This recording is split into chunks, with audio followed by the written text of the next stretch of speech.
broke my nail. No. Sure I'm comfortable.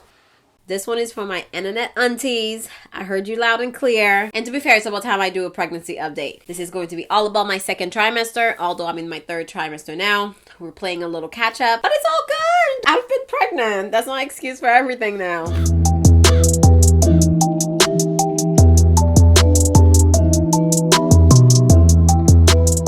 I am extremely grateful to have such a great pregnancy. I say it all the time. I say it all over Instagram. Everything's well. All right, goodbye. Video's done.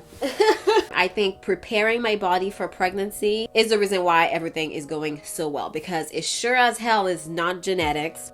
Because let me tell you something, my mom has a long list about all the symptoms that each one of her kids brought to her. Everything that we've done to her. But preparing my body for pregnancy has been a game changer.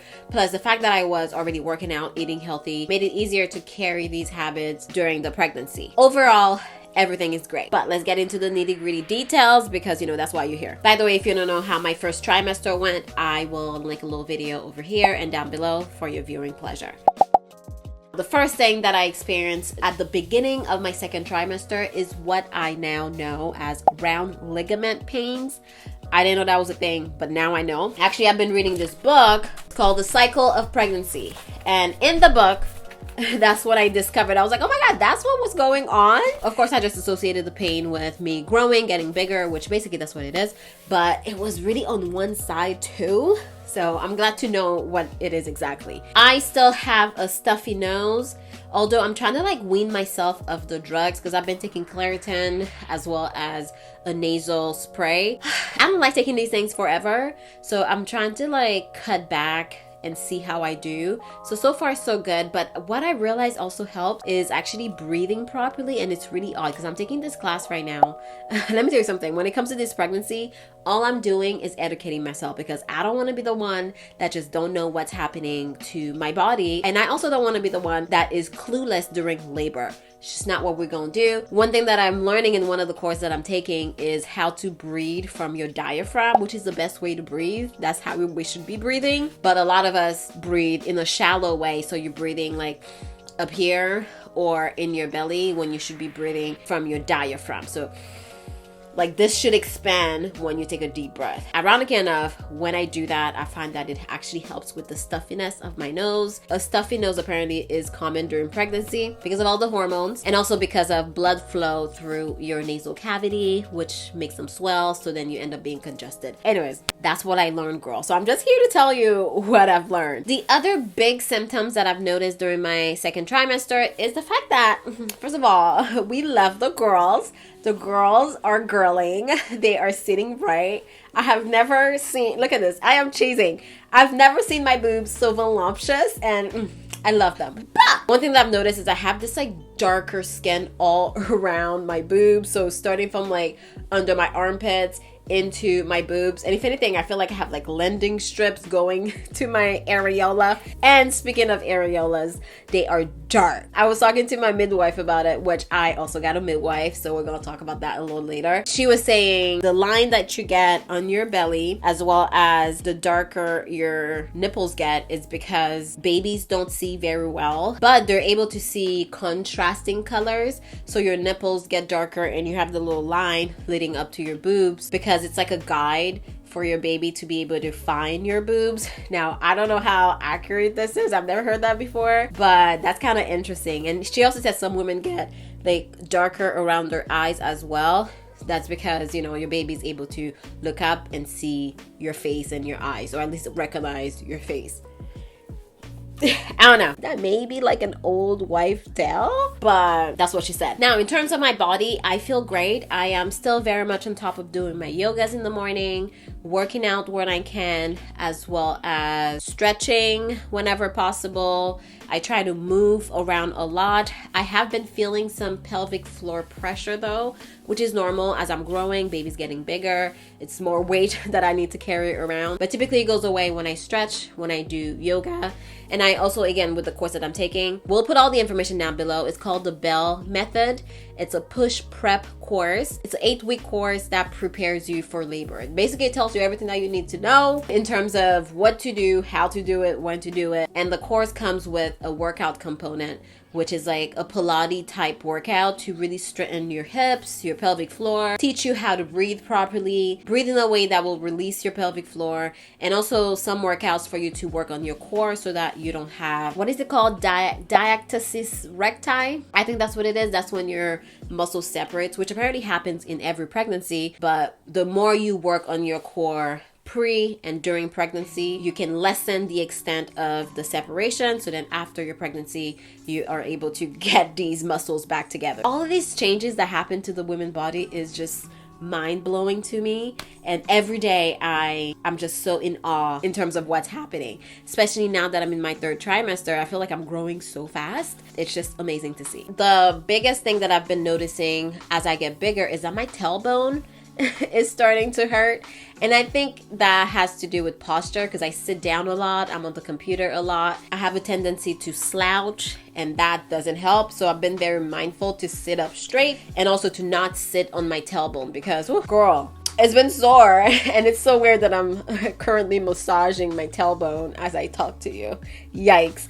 I'm trying to be mindful basically of my entire body, connect with my pelvic floor, do my breathing exercising, do my yoga. It's so many things to keep up with, but you don't realize how disconnected we can be to our own body because I never really thought about any of these things before. About a year ago when I started working out is when I feel like I started really connecting to my body, but before that, I don't know.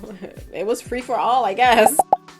I decided to go with a midwife versus the route that I was taking. Originally, I was seeing a doctor at the hospital and the plan was to give birth at the hospital. But then with all of my research, when I think of labor, I don't want it to be at a hospital. I know it's my first baby and I'm a little nervous obviously about that because I don't really know how to give birth, but I like how hands-on midwives are, and I like how it's just an alternative way versus doctors and hospitals. So I ended up seeing a midwife and she's now following my pregnancy, and I'm very excited to go that route actually because I feel like it's a little bit more personalized. And I also visited a birthing center, so potentially I may be giving birth outside of a hospital entirely. Everybody has their own thought process when it comes to giving birth and labor, especially outside of a hospital, but my pregnancy has been going so well and I feel like it's a normal pregnancy. I feel great, so I am making the decision to potentially have this baby outside of hospital. Of course, if anything goes wrong and I need to be transferred to a hospital, that's going to happen. It's a possibility. It's like a 5-minute drive to the hospital, so it's not a huge deal. Of course, it may be an inconvenience depending on what's happening, but the plan is to do it at a birthing center. So we went and visited a birthing center a couple of weeks ago and I was in awe. I was shocked. It seems so comfortable. You have so much space. You have a whole suite to yourself, and there's so many different areas where you can be. You can be in a tub, you can be on the bed. There's like a couch, there's TV, there's a fireplace, you have your own bathroom. There's so much that's available for you to be comfortable, for you to feel confident. And the whole philosophy of the birthing center is for you to be comfortable and empower you to deliver naturally. Now, the cons of going through a birthing center is that you can't have an epidural. They do have some pain management like laughing gas and things for you to feel comfortable, but you can't get an epidural. If you do want to get an epidural, say halfway through you're like, oh my God, I can't do this, then they'll transfer you to the hospital. So it's still an option, but they won't do it at the birthing center. I am starting to work on the nursery. I am nowhere near ready. I just emptied out the room. We're thinking of painting, and I have to get a lot of stuff. I need to finish the registry so that I can share it with family and friends. And some of you guys actually ask, it makes me so uncomfortable to even talk about it. It's the Haitian in me. Someone on Instagram asked if I was going to share the registry because there's so many people she imagined would want to help and support. And immediately my ears were burning. I was like, oh my God, I'm Haitian and we don't do that. And it's actually so hard for us to accept help from other people, to the point that there is a girl that I went to school with and she responded to a poll that I put up. So the poll was about how did people feel about me sharing the registry, and she was like, I think it's a nice gesture, but just tell them to donate the money to charity and you get your own stuff. At first I agreed with her because I'm like, yeah, it's so uncomfortable getting gifts from other people. And I was like, hang on, it's so interesting how hard it is for Haitians to accept help. And I was just like, wow, I would go as far as telling people to donate the money to charity when I could be charity. I could use the help, okay? So I am still considering sharing the registry. Talking about it makes my ears kind of hot. But once I'm done putting everything together and do the baby reveal, then I will share it. You guys can let me know. Is it just a Haitian thing? Or is it like a Caribbean thing? Or maybe just Black people?